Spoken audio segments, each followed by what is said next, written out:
Hallelujah. Thank you, Jesus of Nazareth. Hallelujah. Shalom. Blessed be the name of the Lord. Blessed be the blessed name of the Lord. Hallelujah. Lord, we bless you. We praise your holy name, Lord. Praise your holy name. Hallelujah. Brother Lalit ji, Amrish ji, Lalit Mehra ji, Brother Amrish ji, Ravi Prakash Gupta ji, Brother Robbie, Jai Masih ki, Kiran Kumar Jitu, Jai Masih ki, Brother Kundan Shah. The Lord bless you. Hallelujah. Komal Masih from Delhi, Jai Yeshu Masih ki, Sahil ji from Pakistan. Hallelujah. Devinder Kular ji from Britain. The Lord bless you and your family. Hallelujah. Tanuja Seth ji, the Lord bless you.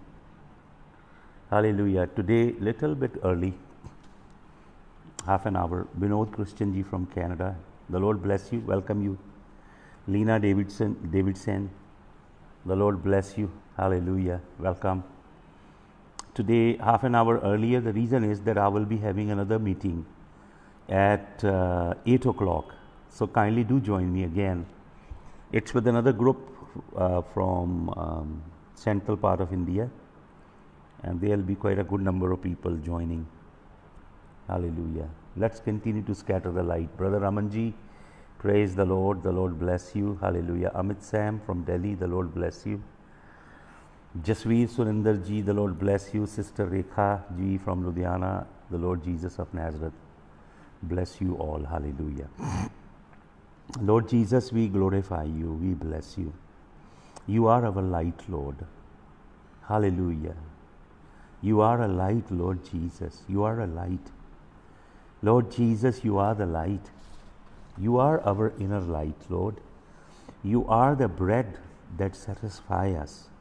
You are the living fountain. You are the fountain of the living water, Lord. You quench our thirst, Lord Jesus. Thank you. We bless your name. We praise your name, Lord. We praise your name. We praise your name.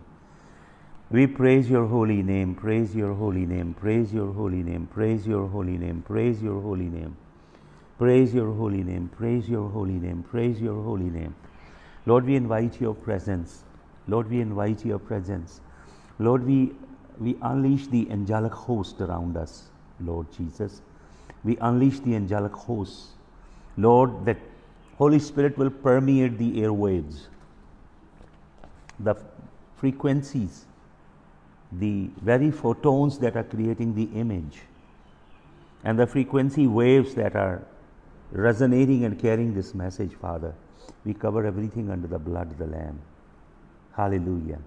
Lord, shine through us. Lord, shine through us. Lord, shine your light through us. Lord Jesus, live your life in our bodies. Hallelujah. Live your life. For these bodies too are not ours, but they are yours. प्रभु, तूने अपने रक्त का दाम दे के हमें खरीदा, रक्त का मूल्य दे के हमें खरीदा। प्रभु, हम तेरे हैं। प्रभु जी, तूने रैंसम दे के हमें छुड़ाया। यीशु मसीह, तेरा धन्यवाद। तू हमारा कफ़ारा बना है, तू हमारा छुटकारा बना है। Yeshu Masih, we bless you king of glory. We bless you, we bless you, bless you. सब प्रभु का धन्यवाद करें। Lord, we bless you. प्रभु, हम तुझे अपने होठों के बछड़े चढ़ाते हैं। We offer you the calves of a lips. Hallelujah. अपने होठों के बछड़े तुझे अर्पण करते हैं। हालेलुया। प्रभु जी, होठों का फल, अपने होठों का फल तुझे देते हैं। धन्यवाद स्तुति तेरी प्रशंसा हो। हालेलुया। तूने हमें बहेलिए के जाल से छुड़ा लिया। तूने प्रभु अंधकार के दास्तव से हमें छुड़ा लिया। प्रभु, तूने हमें मृत्यु के पाश से छुड़ा लिया। प्रभु यीशु मसीह, तूने हमें नरक से छुड़ा के अपने राज्य के नागरिक नहीं, वारिस बनाया। प्रभु, हमें वारिस बनाया। हम तेरे किंगडम को इनहेरिट करेंगे। केवल तेरी किंगडम के सिटीजन नहीं बनेंगे। प्रभु, तूने हमें इनहेरिटेंस दिया, हम तेरा धन्यवाद देते हैं। तूने अपना नाम हमें दिया कि हम तेरे नाम से कहलाएं। प्रभु, तेरा धन्यवाद हो, तेरी महिमा हो। प्रभु, तूने हमारा रैंसम दिया है। हमारा मूल्य दिया प्रभु यीशु मसीह। तू एक्सटर्नली ब्लीड हुआ, तू इंटरनली ब्लीड हुआ हमारे जीवनों को हरा भरा करने के लिए। हम तेरा धन्यवाद करते हैं प्रभु, तेरी महिमा करते हैं। यीशु मसीह के जलाली नाम में इस प्रार्थना को हम मांगते हैं, आमीन, हालेलुया। आज सुबह मैं आपको बता रहा था हमारा जो सीरीज़ चल रहा है, why they put Jesus on the cross, क्यों यीशु मसीह क्रूस पे चढ़ाया गया और किन लोगों ने यीशु मसीह को क्रूस पे चढ़ाया। तो मैंने जो सीरीज़ शुरू की है, अगर आपको याद होगा, सबसे पहली भविष्यवाणी यहोवा परमेश्वर ने अदन के बाग में की और इस तरह से कहा कि तेरा बीज शैतान के बीज के सर को कुचलेगा, हालेलुया। और हम जानते हैं यीशु मसीह स्त्री का बीज है और यीशु मसीह शैतान के सर को कुचलता है क्रूस पे, और परमेश्वर ने कहा था वो तेरी एड़ी को डसेगा। यीशु मसीह की एड़ी के अंदर घाव किया गया। अगर आप रिसर्च करेंगे यीशु मसीह के क्रॉस की, तो यीशु मसीह की एड़ी में से ऐसे नेल पार कर दी गई, दोनों एड़ियों में से, और यीशु मसीह ने उसके सर को कुचला, किसके? सरपेंट के। और हम देखते हैं रेवलेशन की पुस्तक 13, रेवलेशन में जाके देखते हैं 13 चैप्टर ऑनवर्ड्स कि उसका सर के ऊपर घाव जो लगा है वो चंगा हो गया है, जो यीशु मसीह ने कुचला है।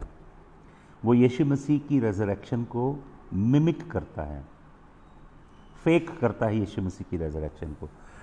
तो आज मैं सुबह आपको बता रहा था कि जो क्लाइमैक्स है सारा वो क्रॉस पे हुआ, और औरत का बीज क्रूस पे लटका है और नीचे है सांप का बीज। और मैं आपको बता रहा था कौन है वो सांप का बीज? वो है फरीसी, वो है रब्बी, वो हैं स्क्राइब, वो हैं टीचर्स ऑफ द लॉ। ये वो लोग हैं जो बाबुल की गुलामी में से लौटे हैं, और ये वो लोग हैं जो जिन्होंने यहोवा के कलाम को बदल दिया है। मैं यही आपको सिखा रहा हूँ कि परमेश्वर के मुकम्मल कलाम को स्पिन कर दिया इन लोगों ने, चेंज कर दिया, और ये बाबुल का धर्म लेकर आए हैं, hallelujah. They were not preaching the very oracles of God. They were not preaching the law that God gave unto Moses. They were preaching their traditions. They were preaching their rituals. They were preaching the rabbinical laws. They were preaching the ordinances of their elders. तो मैं पूरी ये शिक्षा आपको दे रहा हूँ कि यीशु मसीह उन्हें कन्फ्रंट करता है, और 2-3 दिन से हम इसी के ऊपर मनन कर रहे हैं। मत्ती रचित सुसमाचार के 5 अध्याय में यीशु मसीह अपना पहला उपदेश देते हैं। यीशु मसीह बपतिस्मा लेते हैं, स्वर्ग खुलता है, पवित्र आत्मा से मामूर होते हैं, पवित्र आत्मा उन्हें बियाबान में ले जाता है, डेजर्ट में, और वहाँ यीशु मसीह किससे लड़ते हैं उपवास के बाद? शैतान से, हालेलुया। आपको मालूम ये जो बियाबान है, ये वही बियाबान है जहाँ पे योम किपुर के दिन पहाड़ की चोटी से एक बकरा, कई लोग मुझे पूछते हैं आज़ाज़ेल के विषय में, उसके ऊपर फिर किसी समय हम सीरीज़ करेंगे आज़ाज़ेल पे। 2 बकरे लिए जाते हैं, महायाजक उन बकरों के सर के ऊपर लाल धागा बांधता है। ये लाल धागा बांधने की जो रीति है हमारे देश में, ये यहीं से है, और वो लाल धागा बकरे के सर सिंगों के ऊपर बांधा जाता है, और उसी तरह का एक लाल धागा सूत्र हैकल के, जो यरूशलेम की हैकल थी, उसके दरवाज़ों पे बांध दिया जाता है, और एक बकरे के ऊपर हाथ रख के महायाजक पूरी प्रजा के पाप ट्रांसफ़र करके उस बकरे को अज़ाज़ेल के लिए छोड़ देता है, और एक बकरा यहोवा के लिए। तो ये अज़ाज़ेल कौन है? अज़ाज़ेल के लिए क्या किया जाता है? अज़ाज़ एल हिब्रू वर्ड है, अज़ाज़ एल। कुछ रबी ट्रांसलेट करते हैं, हिब्रू स्कॉलर, अज़ाज़ का मतलब होता है नुकीले खुरदरे पहाड़, एल इलोहीम परमेश्वर। खुरदरे पहाड़ की चोटी से बकरे को नीचे गिराया जाता है, और वो बकरा डेजर्ट की ओर जाता है, बियाबान की ओर, जूडियन डेजर्ट की ओर जाता है। ये वही डेजर्ट है जहाँ पे प्रभु यीशु मसीह 40 दिन 40 रात बिना खाए रहा। वचन में ये नहीं लिखा है, वचन में सिर्फ ये लिखा उसने कुछ ना खाया। तो जो वचन कहता है वचन के संग ही स्टिक करना है। वहाँ ये नहीं लिखा उसने कुछ नहीं पिया, ये लिखा उसने कुछ नहीं खाया। और वो उपवास में रहा और वहीं पे वो अंधकार की ताकत के साथ यीशु मसीह के 3 एनकाउंटर हुए।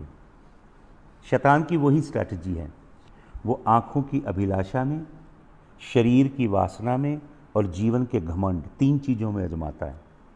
उसने यीशु मसीह को भी 3 चीज़ों में आजमाया। उसने हवा को भी 3 चीज़ों में आजमाया। उसने देखा आँखों की अभिलाषा, खाने के लिए बढ़िया है, शरीर की लालसा, और बुद्धि देने वाला है जीविका का घमंड। 3 चीज़ें, और 3 ही चीज़ें यूहन्ना अपनी पत्री में लिखता है संसार में हैं जो मनुष्य को आजमाती हैं।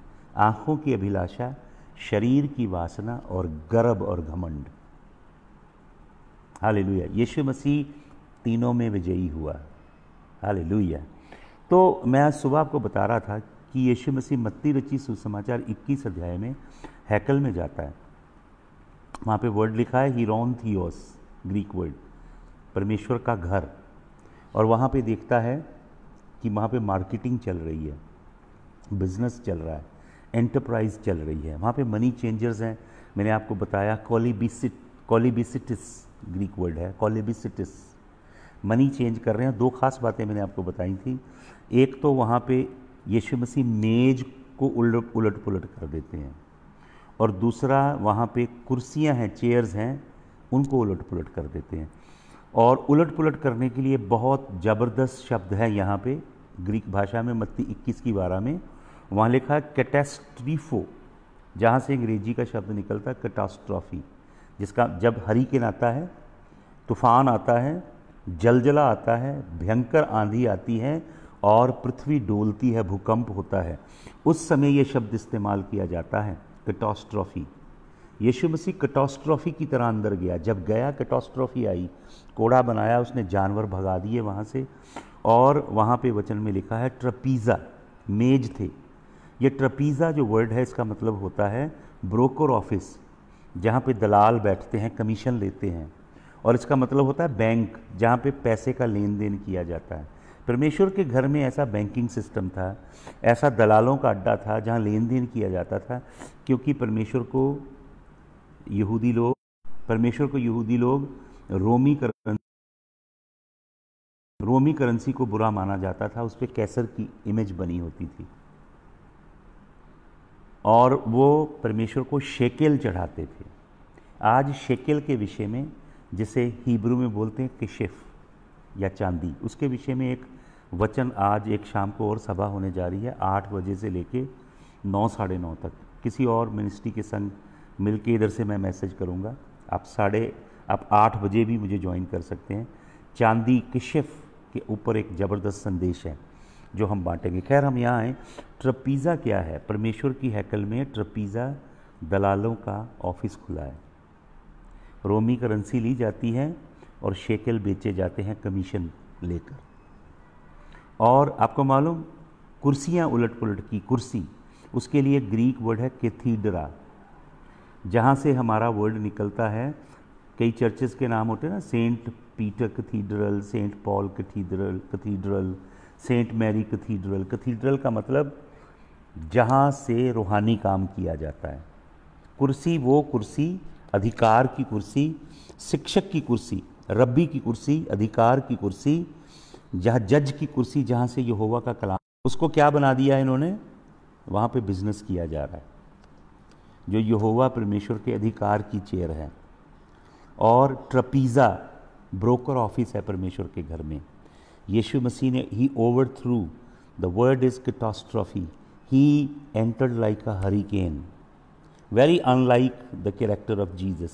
He looks very polite, very docile, very calm, very innocent, but Jesus moved in a very different form. जो कारोबार, बिजनेस चल रहा है ना प्रभु के नाम पे, यीशु मसीह के नाम पे, जो बिक्री, यीशु मसीह को प्रोडक्ट बना के बेचा जा रहा है।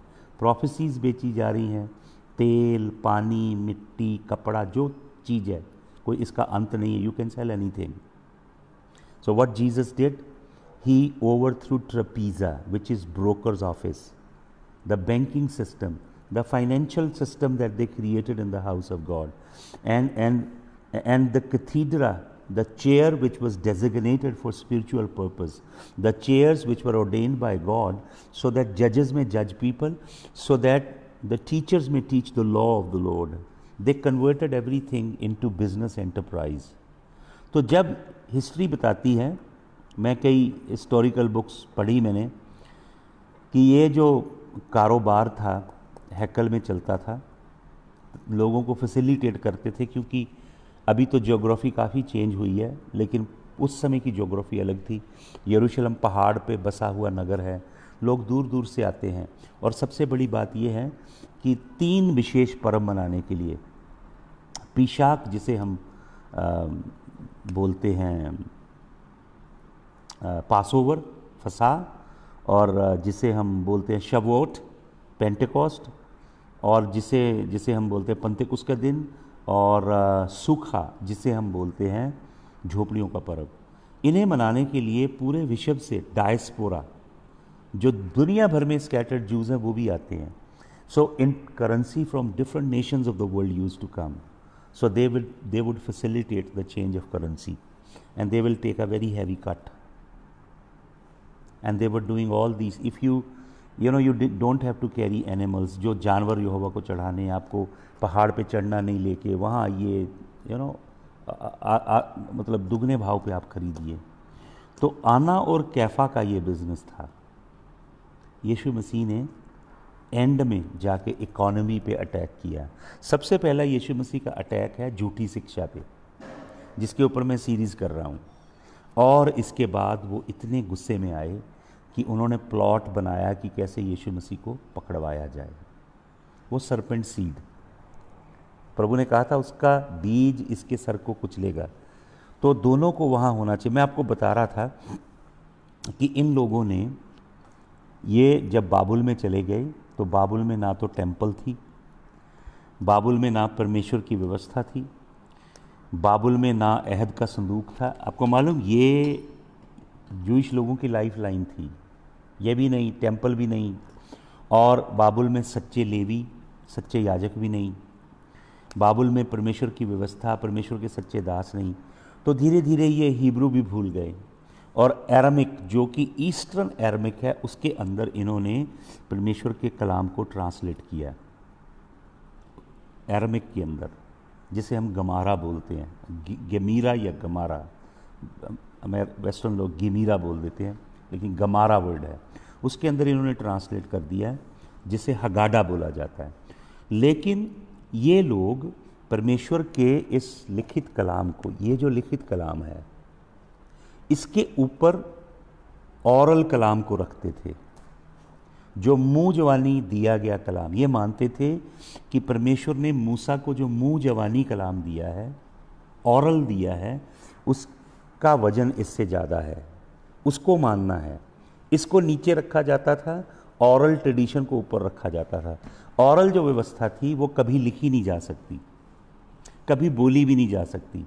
वो रब्बी टू रब्बी जाती है, एक रब्बी दूसरे रब्बी को सिखाता है. अगर आप देखेंगे तो 2 रब्बियों के हाउस थे जूइश लोगों में, एक शिमई का, एक हिलेल का. जो शिमई का था वो कंजर्वेटिव था, जो हिलेल का था वो लिबरल था. हिलेल के स्कूल में से गमैलियल हुआ, और उसी में से सॉल हुआ, सॉल ऑफ टर्सस. तो इन लोगों के पास सच्चा कोई कलाम नहीं था, तो इन्होंने जो औरल कलाम था उसको लिखा नहीं, लेकिन उसके ऊपर जो इनके रब्बियों की, आप देखिए ध्यान से, बाबिलोन में जब ये गए तो हाई प्रीस्ट नहीं रहा, महायाजक नहीं रहा, ना लेवी रहे वहाँ पे, उसकी जगह ले ली रब्बी ने. इसलिए यीशु मसीह कहता है किसी को रब्बी मत कहना. समझते, रब्बी, उस्ताद जी, फलाना जी, पापा जी, डैडी जी. यीशु मसीह विरोध करता है इसका. क्यों? क्योंकि ये बाबुल की संस्कृति है, ये यहोवा का सच्चा कलाम नहीं है. ये काम इन्होंने बाबिलोन में जाके किया है. तो इन्होंने बाबिलोन में जाके हलाका, उसे हलाका बोलते हैं, जो औरल कलाम के ऊपर इनके रब्बियों की टीका टिप्पणी है, उसको पूरा लिखा है इन्होंने कॉमेंटरी को। और जो दूसरा था, जो जिसे मैसोरेटिक टेक्स्ट बोलते हैं, उसको इन्होंने हगाडा का नाम दिया, हगाडा।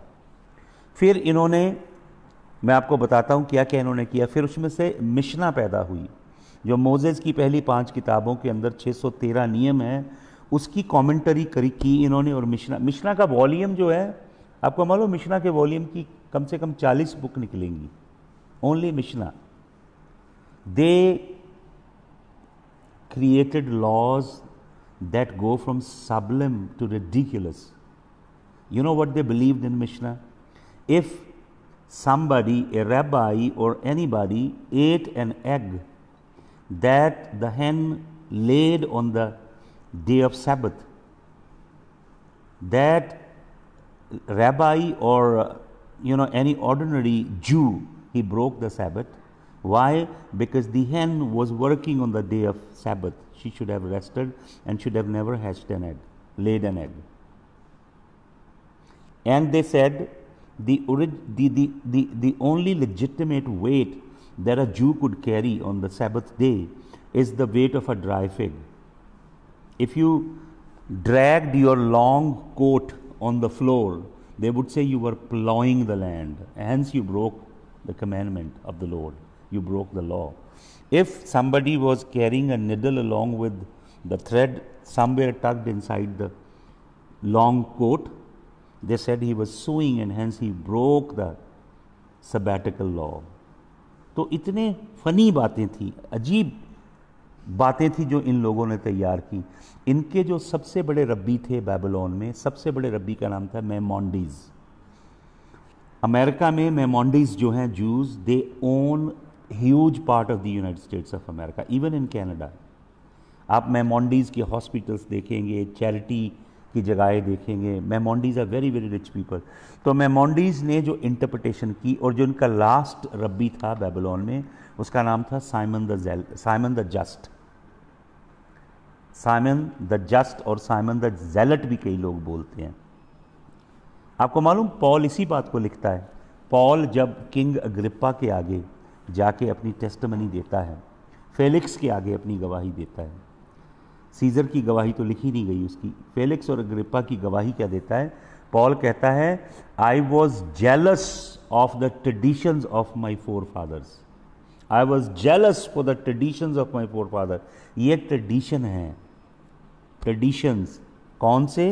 हलाका के, हगाडा के, मिशना उससे निकला, फिर उससे कंपेंडिया निकला, टारगम निकला। टारगम उसे बोलते हैं जो उन्होंने मैसोरेटिक टेक्स्ट से अरमिक में उसकी ट्रांसलेशन की, दैट इज कॉल्ड टारगम।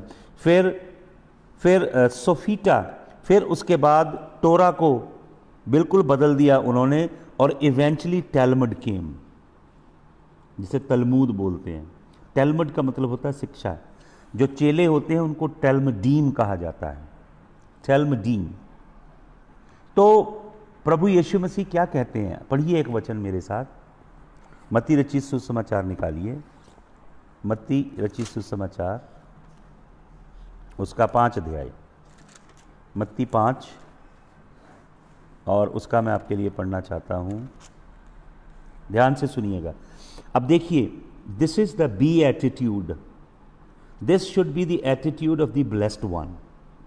जो दिल के गरीब हैं, जो हलीम हैं, जो शोक करते हैं, जो अंदर से नरम हैं, मीक हैं, जो धार्मिकता के भूखे प्यासे हैं, जो दया करते हैं, करुणामयी हैं, जो शुद्ध मन के हैं, जो मेल कराते हैं। मेल, जो लोगों को यीशु मसीह का सुसमाचार सुनाते हैं और परमेश्वर से लोगों का मेल कराते हैं, पीस मेकर, जो मेल कराने वाले हैं, और जो परमेश्वर की धार्मिकता के लिए सताए जाते हैं, और जिनके बारे में लोग गलत गलत बातें बोलते हैं जब वो प्रभु के दास हैं, प्रभु के आत्मा में चलते हैं। ये लोग कौन हैं? ब्लेसेड हैं। इन लोगों को वचन सुना रहा है प्रभु, लेकिन ये सारा कलाम किन के खिलाफ है? आगे जब देखेंगे, इनके खिलाफ है जिन्होंने परमेश्वर के कलाम को बदल दिया है। ये परमेश्वर का कलाम नहीं सिखा रहे थे फरीसी, टीचर्स ऑफ द लॉ, जिन्हें स्क्राइब बोलते हैं। Scribe top of the line लोग थे, जिसे आज हम बोलेंगे PhD, LDD, THD, फलाना D, highly educated, highly esteemed लोग थे। ये कलाम को लिखते थे, एक एक वर्ड को काउंट करते थे, लिखते थे, काउंट करते थे, और इनको मुंह जवानी आता था। इन्हीं को यीशु मसीह कहते हैं कटाक्ष करके, you search scriptures, you search scriptures, they talk of me. आपको मालूम, इन्हें स्क्राइब्स के लिए एक वर्ड है, स्क्रिप्चर सर्चर्स, कलाम को खोजने वाले। ये ऐसे कलाम के बीच में जाके, ये मुंह जवानी जानते हैं, सब कुछ मुंह जवानी जानते थे। यीशु मसीह कह रहा है कि तुम उसे सर्च नहीं करते जो सच्चा कलाम है। और प्रभु क्या कहता है, एक वचन पढ़िए अभी पहले आप, 5:21 पढ़ता हूँ, मैंने शायद सुबह भी इसके ऊपर कुछ बात की है। सुनिए, तुम सुन चुके हो कि पूर्व काल के लोगों से कहा गया था। किसकी बात करते हैं यीशु मसीह? यीशु मसीह बात करते हैं हलाका की, हगाडा की, टैलमुड की। ट्विस्ट कैसे किया गया कलाम, ट्रेडिशंस के द्वारा। यीशु मसीह कहते हैं कि तुमने सुना है, वो ट्रेडिशन है, not the word of God. तुमने सुना है कि हत्या ना करना, और जो कोई हत्या करे वह कचहरी में दंड के योग्य होगा, परंतु मैं तुमसे कहता हूं। यीशु मसीह कह रहा है ये तुम्हारे रब्बियों की ओपिनियन है, ये तुम्हारे सिखाने वालों की ओपिनियन है, ये मेरा कलाम नहीं है। यीशु मसीह कहता आई am the word, I am the word in human body. मैं तुमसे कहता हूं। ये पूरे 5 अध्याय में अगर आप 13 वचन से नीचे चले जाओगे तो आपको पता लगेगा मैं कहता हूं, कहा गया था, मैं कहता हूं, कहा गया था, मैं कहता हूं, ये तुमने सुना है, मैं कहता हूं। यीशु मसीह उनके मजहब, उनके झूठे धर्म, उनकी जो बनाए रीति रिवाज, परंपराएं, उनके ट्रेडिशन जिनके पीछे वो लगे थे, उसके विरोध में खड़ा है यीशु मसीह। अपने पहले ही सरमन में यीशु मसीह उनका विरोध कर रहा है। आप कहेंगे नहीं नहीं, मीठा मीठा प्रचार करना चाहिए, हम सब एक है मसीह में, हमें ऐसा नहीं करना चाहिए। भैया, मेरा उस्ताद देखो क्या कर रहा है, मेरा स्वामी। सबसे पहला उसका मैसेज है, वो उन्हें कन्फ्रंट कर रहा है। किस चीज़ को कन्फ्रंट कर रहा है यीशु मसीह? इट इज़ सेड, ये तुम्हें सिखाया गया, ये तुम्हारे पुरनियों ने सिखाया, ये तुम्हारे रीति रिवाज कहते हैं, ये तुम्हारी परंपराएं कहती हैं। मैंने आपको सुबह बताया था, यीशु मसीह कहते हैं कि तुम अपनी परंपराओं और रीति रिवाजों से you make the word of God of no effect. मत्ती 15 में you make the word of God of none effect. और उसके लिए मैंने आपको बताया जो जो जो ग्रीक वर्ड है मत्ती 15 अध्याय में, कि तुम अपने ट्रेडिशन से, अपने रिचुअल से, अपने रीति रिवाजों से और कलाम को ऐसे ट्विस्ट करते थे उनके रब्बी, अपनी ओपिनियन दे के स्पिन करते थे कलाम को इस रीति से। You make the word of God of non effect. उसके लिए वर्ड है अक्रिया, अक्रियो, अक्रू या अक्रियो।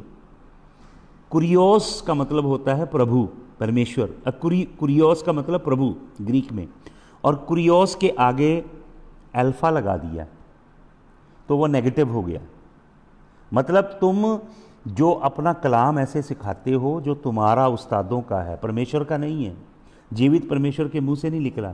तुम्हारी परंपराएं, तुम्हारे रीति रिवाज, तुम्हारे रब्बियों की टीका टिप्पणी लोगों को सिखाते हो, उससे तुम परमेश्वर को अलग कर देते हो। God is not your lord. प्रभु तुम्हारा परमेश्वर नहीं रहता, तुम्हारा परमेश्वर तुम्हारी परंपराएं, तुम्हारे रीति रिवाज रह जाते हैं। तो प्रभु का सबसे जबरदस्त सरमन है ये पहाड़ी उपदेश। मत्ती 5, मत्ती 6 और मत्ती 7 में चलता है ये पूरा।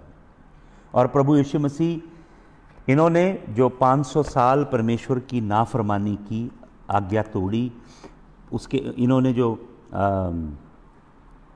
10 परमेश्वर की जुबलीस तोड़ी। मैंने आपको बताया था जुबली क्यों नहीं मानते थे ये। जुबली 50 साल के बाद जुबली आती थी।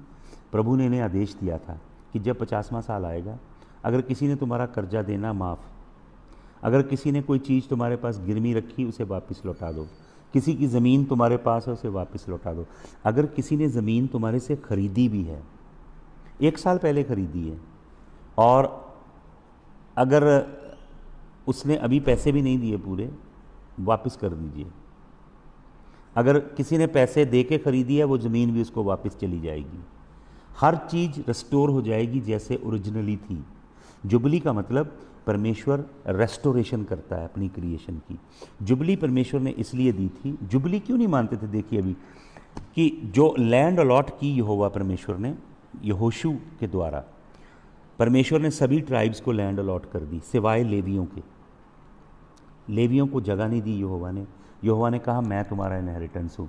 लेकिन लेवियों के लिए क्या व्यवस्था थी? लेवी अगर चाहें 12 गोत्रों में जो जगह बटी है उनमें से किसी से भी कहीं भी जगह ले सकते हैं। इनको वो जगह जैसे लीज पे मिलती थी रहने के लिए। लेवियों को ये व्यवस्था थी। एक लेवी अगर यरूशलेम में प्रभु की सेवा कर रहा है तो वो जैसे नप्थलाई, अशर और जबुलून का इलाका ऊपर है, नॉर्थ में दान सबसे ऊपर है, वो कहीं भी जगह ले सकता था। लेकिन वो जगह उसकी नहीं होती थी। वो जैसे लीज पे ली है, जब तक वो चाहे वह रह सकता है, खेती के लिए इस्तेमाल कर सकता है। तो जो धनी लोग थे यहूदी, मान लो एक यहूदी है जो गाद के कबीले का है और वो नॉर्दर्न साइड पे रहता है, उसके दिल में ख्याल आता है मैं बेंजामिन में जाके, जूडा में जाके साउथ की ज़मीन खरीदूँ। वो वहाँ ज़मीन खरीद लेता है, पैसे देता है, रजिस्ट्री उसके नाम हो जाती है। लेकिन जब जुबली आएगी वो जिसकी ज़मीन है उसकी हो जाएगी, उसके पैसे चले जाएंगे। तो जो कपटी थे, अमीर धनी, जो रिच लोग थे, जो कैपिटलिस्ट थे, होर्डिंग करने वाले, इकट्ठा कर करके रखने वाले, उनको ये पसंद नहीं थी जुबली। तो उन्होंने 10 जुबलियाँ नहीं मनाई 500 साल तक। तो प्रभु ने 7 गुना सजा दी, 10 गुना 7, 70 साल के लिए गुलामी में भेजा। परमेश्वर ने जुबली क्यों दी थी लोगों को? ताकि इसराइली लोगों में ग्रीड ना हो, मटेरियल चीज़ों को इकट्ठा करने की वासना ना हो। ये भी इकट्ठा कर लो, एक और रियल एस्टेट हो जाए, 4 और रियल एस्टेट हो जाए, 2 और बंगले हो जाएं, 4 और गाड़ियाँ खरीद लें, फलाने बैंक में इतना पैसा हो जाए, फलानी एफडी वहाँ डाल दी जाए, फलानी इंश्योरेंस खरीद ली जाए, इंडिया में भी खरीदी जाए, दुबई में भी फ्लैट ले लिया जाए, फलाना भी। ग्रीड ड्रिवन लाइफ ना हो उनकी। अगर वो ये करें भी तो उनके दिल में हिस्सा हो, हौसला हो कि वापस चली जाए 50 ईयर्स के बाद। तो उनको ये लॉ पसंद नहीं था। आपको ऐसा लगता नहीं कि प्रॉस्पेरिटी गॉस्पेल ने इसी ग्रीड को फ्यूल दिया है? इसी ग्रीड को फ्यूल दिया है। जरा गौर कीजिएगा इसके ऊपर। तो परमेश्वर ने इसराइलियों को 70 साल भेजा गुलामी में, जुबली की आज्ञा तोड़ने के कारण। फिर परमेश्वर ने लेवी व्यवस्था में ये भी कहा 2 बार कि अगर तुम नहीं माने तो मैं 7 गुना और बढ़ा दूंगा, अगर फिर भी नहीं माने 7 गुना और बढ़ा दूंगा। तो ये हुआ उनके साथ। 490 हो गया 70 के बाद, फिर उस 490 को 7 से फिर मल्टीप्लाई कर दिया गया। वो इवेंचुअली 14 मई 1948 को उनको देश मिला, और वो भी 1967 में मुकम्मल तौर पे मिला, इंक्लूडिंग जेरूसलम। लेकिन उनकी अगर कैलकुलेट करोगे सज़ा 2008 में ख़त्म हुई है नॉर्दर्न किंगडम की, नॉर्दर्न ट्राइब्स की। हालेलुया। तो इन लोगों ने ये सिस्टम क्रिएट किया जिसके खिलाफ यीशु मसीह खड़ा हुआ। हालेलुया। और यीशु मसीह ने विरोध किया उसका। आपको मालूम, यहूदी लोग जब प्रभु यीशु मसीह आया तो प्रभु यीशु मसीह के आगमन पे हेरोदेस का हैकल थी, लेकिन हेरोदेस की हैकल के अलावा एक और चीज़ थी यहूदियों के पास, एक्सक्यूज़ मी, वो थी सिनेगॉग। हम देखते हैं यीशु मसीह कई सिनेगॉग में जाके सिखाता है। यहोवा परमेश्वर ने अपने इस कलाम में यहूदियों को सिनेगॉग बनाने की कोई आज्ञा नहीं दी इस वचन में।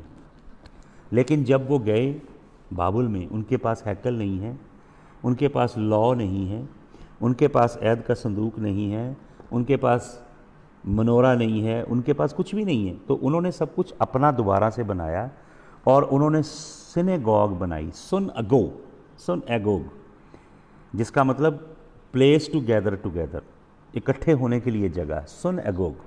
लेकिन आपको मालूम यीशु मसीह क्या कहते हैं? पूरी यीशु मसीह की टीचिंग में अगर आप ध्यान से पढ़ेंगे, यीशु मसीह फरीसियों के, सदूकियों के, यहूदी धर्म के पखंड के और उनके अडंबरों के और उनके रीति रिवाजों के, वो यहोवा का कलाम नहीं सिखाते थे। रीति रिवाज, परंपराएं, रब्बियों का कलाम, ओरल ट्रेडिशन सिखाते थे। यीशु मसीह उसका विरोध करता है हर जगह। मैं तो कुछ भी नहीं कर रहा भैया, यीशु मसीह अपने पहले सरमन में ये काम करता है। आपको मालूम यीशु मसीह क्या कहता है? यीशु मसीह कहता है, he that gathereth not with me scattereth abroad. जो मेरे संग इकट्ठा नहीं कर रहा वो बिखेर रहा है। He that is not gathering along with me, उसके लिए वही यीशु मसीह किधर कटाक्ष कर रहा है? सिनेगॉग पे कर रहा है। वर्ड प्ले है यीशु मसीह की शिक्षा में, बहुत ज़बरदस्त पंज हैं, बहुत ज़बरदस्त सैरकेज़म है, बहुत गहरी लैंग्वेजेस यीशु मसीह यूज़ करता है। वो आपको तब पता लगेगी जब आप कलाम की गहराई में जाएंगे। तो यीशु मसीह क्या कहता है? He that gathereth not with me स्कैटरeth। सुन सिनेगोगो। यीशु मसीह कहता है जो मेरे संग सिनेगॉग नहीं है। यीशु मसीह कहता है मेरे संग सिनेगॉग करनी है, मेरे संग, जो मैं पर्सन हूं मेरे संग सिनेगॉग होनी चाहिए, बिल्डिंग में नहीं। समझ रहे हैं आप? अभी बिल्डिंगें तो बंद है ना सब पूरे विश्व में, तो सिनेगॉग है, सिनेगॉग है। हालेलुया। हमारी संगति है प्रभु के साथ, ये हमारी देह प्रभु का मंदिर है, वो इसके अंदर वास करता है। इन मंदिरों को तैयार करने का काम दिया गया है। वचन में लिखा तुम जीवित पत्थर हो, you are the living stone. God is creating the habitation and God says, I was teaching on Haggai, prophet Haggai. There were people when they saw the second temple that were built because of the labor of Ezra, Nehemiah and Zerubbabel, but that temple stood nowhere in comparison to Solomon's temple. The Solomon's temple's grandeur, majesty, glory and the architecture, this temple absolutely paled in comparison. There was no comparison. So there were people who saw the old glory of the temple. They were crying. Mixed emotion थे, कुछ रो रहे थे, कुछ हंस रहे थे। तो परमेश्वर का कलाम क्या आता है? परमेश्वर का कलाम आता है नबी के पास, हग्गाई के पास। प्रभु कहता है वंस लिटिल, कुछ समय में मैं once again I will shake the heaven and the earth, मैं फिर हिलाऊंगा पृथ्वी और आकाश को। और प्रभु क्या कहता है? The latter glory shall be greater than the former glory. जो अंत की महिमा होगी हैकल की, वो पहली हैकल की महिमा से कहीं ज़्यादा होगी। मैंने आपको बताया वो billions of dollars worth temple थी which Solomon built, glorious, magnanimous, absolutely stunning masterpiece of architecture that Solomon built. 120 sheep were slaughtered and 22,000 oxen were slaughtered in one go. Such a lavish offering was given unto God. Glory of God descended in the temple. तो ये जो temple, second temple बना, this was absolutely nothing. तो लोग रो रहे थे। तो प्रभु कहता है latter glory will be greater. तो जो टेम्पल, लेटर टेम्पल जो बना वो हेरोड का टेम्पल था, जिसे हेरोड ने रेनोवेट किया। तो उस टेम्पल की ग्लोरी सोलोमन के टेम्पल से ज़्यादा कैसे होगी बताइए मुझे? हेरोदेस के टेम्पल की, जिसको टाइटस ने 70 AD में तोड़ दिया। पत्थर पे पत्थर भी नहीं रहेगा, यीशु मसीह ने कहा पत्थर पे पत्थर भी नहीं रहा, क्योंकि एक रूमर फैला दी गई कि पत्थरों के अंदर यहूदियों ने सोना छिपाया है। तो उस रोमी गवर्नर ने पत्थर हटा दिए, तोड़ दी टेम्पल को 70 AD में पूरी तरह। तो उसकी ग्लोरी कैसे ज़्यादा हुई? ये जो हेरोदेस का टेम्पल था कुछ भी नहीं था सुलेमान के टेम्पल के आगे। इसकी ग्लोरी ज़्यादा इसलिए हुई कि इसके अंदर हेवन की ग्लोरी आके खड़ी हो गई, जिसका नाम है Jesus of Nazareth. He is the glory of heaven and the earth. He is the total sum of God's glory. He is the king of glory. He himself walked in the temple. Hallelujah, thank you Jesus. तो आपको मालूम यहाँ पे यीशु मसीह क्या कहते हैं? जो मेरे संग सिनेगागो नहीं करता, he scattereth, he who is not joined to me. Yeshu Masih कह रहा तुम्हारी सिनेगॉग कुछ नहीं है, synago with me, I am the real temple, synago with me. Yeshu Masih कहता है, यीशु मसीह कहते हैं he that gathereth not with me scattereth abroad. आपको मालूम स्कैटर के लिए ग्रीक वर्ड क्या है? यहाँ पे स्कैटर के लिए ग्रीक वर्ड है स्कॉर्पिजो। स्कॉर्पिजो वो वर्ड है जिसका मतलब होता है स्कॉर्पियन। स्कॉर्पियन जानते हैं आप? शैतानी सिंबल है स्कॉर्पियन।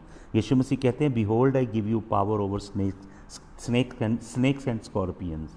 तो यीशु मसीह इन्हें इशारा कर रहा है, इन जो अपने ट्रेडिशन को मानते हैं, अपने रिचुअल को मानते हैं, जो हगाडा सिखाते हैं। हलागा सिखाते हैं, जो मिशना सिखाते हैं, जो टेलमड सिखाते हैं, जो कंपेंडिया सिखाते हैं, जो सोफीटा सिखाते हैं, जो यहोवा का सच्चा कलाम नहीं सिखाते, जो यहोवा के कलाम को अपनी स्पिन देते हैं, अपनी इंटरप्रिटेशन देते हैं।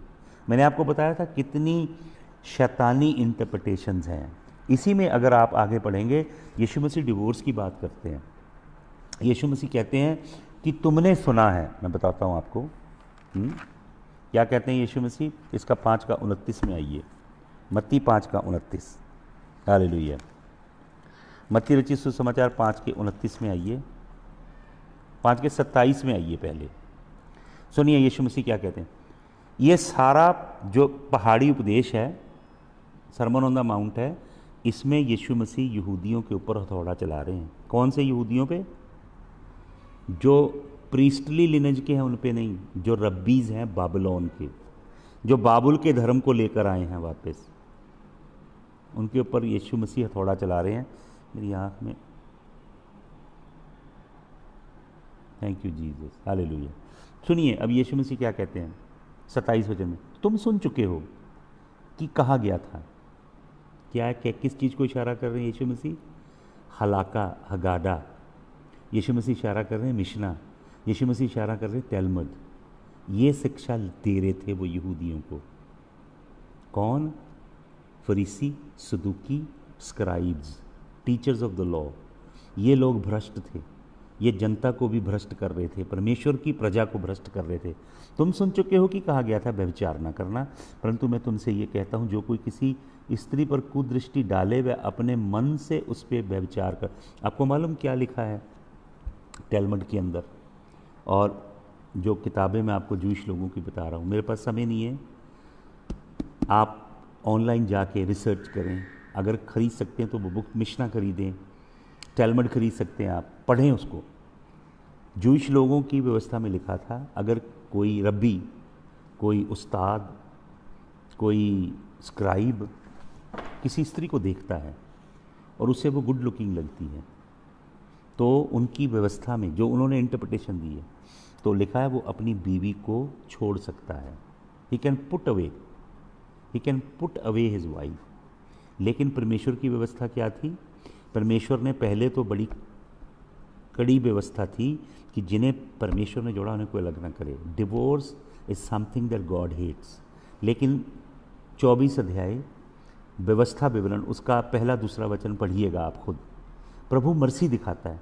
प्रभु कहता है अगर किसी व्यक्ति की स्त्री के अंदर कोई बदकारी पाई जाती है तो वो पुरुष अपनी स्त्री को त्याग पत्र दे के छोड़ सकता है। Let him right bill of divorce.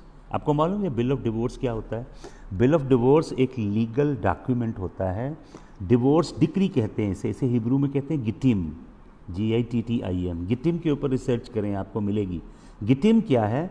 जब एक जूइश बंदा अपनी बीवी को व्यभिचार होने की दशा में भी गिटिम दे के छोड़ता है, रिटन लेटर डिवोर्स का दे के छोड़ता है।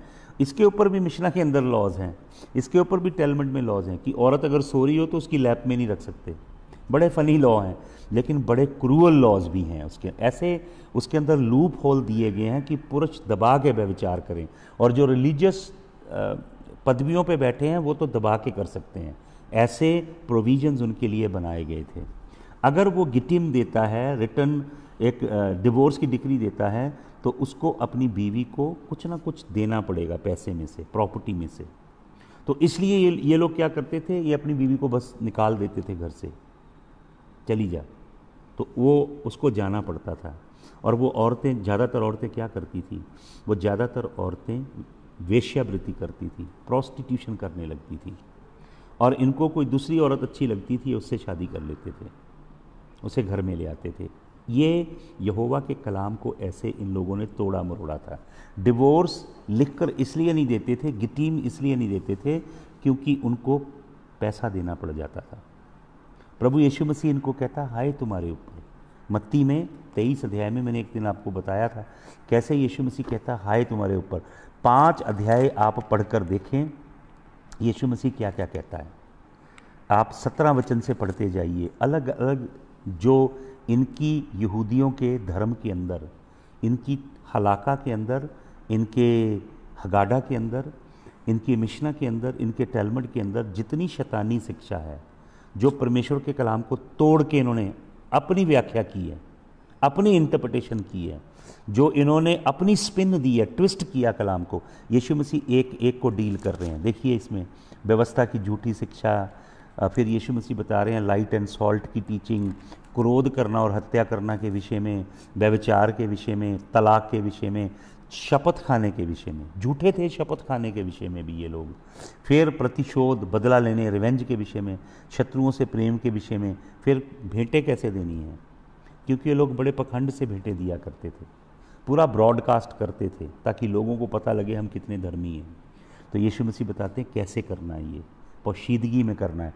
फिर प्रार्थना का भी ड्रामा करते थे, चौकों में जगह जगह खड़े होकर प्रार्थना करते ताकि लोगों को दिखे, परफॉर्म करते थे। कई लोग कहते हैं जी सर्विस, चर्च सर्विस हम परफॉर्म कर रहे हैं। अरे भाई आप परफॉर्म नहीं कर रहे हो, परफॉर्मेंस देने नहीं आए हो आप।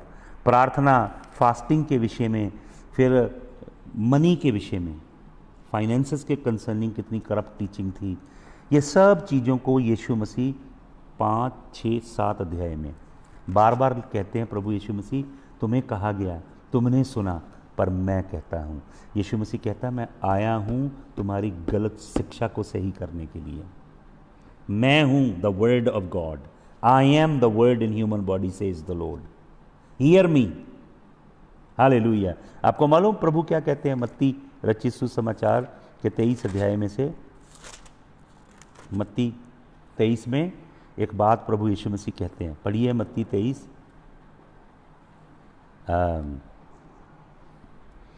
के 13 से पढ़ता हूँ। यीशु मसीह कहते हैं कपटी शास्त्रियों और फरीसियों, ये स्क्राइब्स हैं और कौन है? फरीसी हैं। आपको मालूम स्क्राइब जो हैं बहुत हाईली रेड लोग हैं। स्क्राइब वो हैं जिन्होंने पूरे पूरे कलाम को अपने हाथ से लिखा है। इनको पता है वर्ड नंबर कितना है, कहाँ पाया जाता है, पूरा लिखा हुआ उन्होंने, हाफिज़ हैं।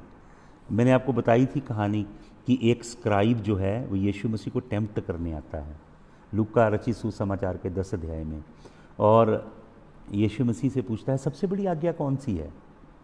उसको खुद मालूम है।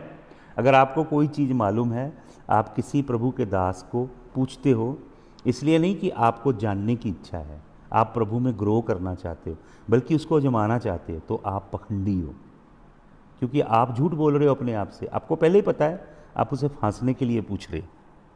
तो वो यीशु मसीह को अजमाने के लिए, देखिए उसकी जुर्रत, सृष्टि के रचिता को, ब्रह्मांड के बनाने वाले प्रभु को एक मिट्टी का पुतला जमाना चाहता है। उससे पूछता है कि सबसे बड़ी आज्ञा क्या है। तो प्रभु से क्या कहते हैं? प्रभु कहते हैं तू कैसे पढ़ता है, हाउ यू रीड। यीशु मसीह को मालूम है ये बड़ा लॉयर है, विद्वान। लॉयर का मतलब कोर्ट रूम में जाके जिरा करने वाला नहीं, कलाम का लॉयर है। बड़ा मतलब जबरदस्त बंदा है, जिसे लोग कहते हैं ना अपोलोजिस्ट, डिफेंडर ऑफ फेथ। मनुष्य की ज़रूरत नहीं है परमेश्वर को अपने आप को डिफेंड करने की। God doesn't need somebody to defend him. Hallelujah. परमेश्वर के कलाम को ह्यूमन डिफेंस की ज़रूरत नहीं है, ये मैं मानता हूँ दिलो जान से। हालेलुया। तो लिखा है लूका रचित सुसमाचार 10 अध्याय में, तो ये वो यीशु मसीह को कहता है, बताता है बड़ी आज्ञा क्या है, कि अपने प्रभु, अपने परमेश्वर से अपने पूरे दिल, अपनी पूरी जान, अपनी पूरी आत्मा, अपनी पूरी शक्ति से प्यार कर, और अपने पड़ोसी से अपने समान। तो यीशु मसीह कहते हैं तूने सही कहा है, गो डू एंड लिव, जा ये कर और जिंदा रह। वो इटर्नल लाइफ मांगने आया है कि कैसे मिलेगी मुझे। यीशु मसीह कहते हैं इसी के अंदर इटर्नल लाइफ है, go do you will live. तो वो प्रभु को वचन में लिखा अपने आप को जस्टिफाई करना चाहता है। ग्रीक वर्ड है डाइकोमिया। जस्टिफाई का मतलब है अपने आप को इनोसेंट ठहराना चाहता है। जस्टिफिकेशन की जो शिक्षा है बाइबल में कि हमें जस्टिफाई किया, we been justified by faith, that means we been made innocent, like Adam was innocent before he fell in sin, before he disobeyed God he was innocent. उसी स्टेट में प्रभु हमें लेके जाए। तो अपने आप को धर्मी ठहराने के लिए प्रभु से क्या पूछता है? कौन मेरा पड़ोसी है, कौन मेरा पड़ोसी है।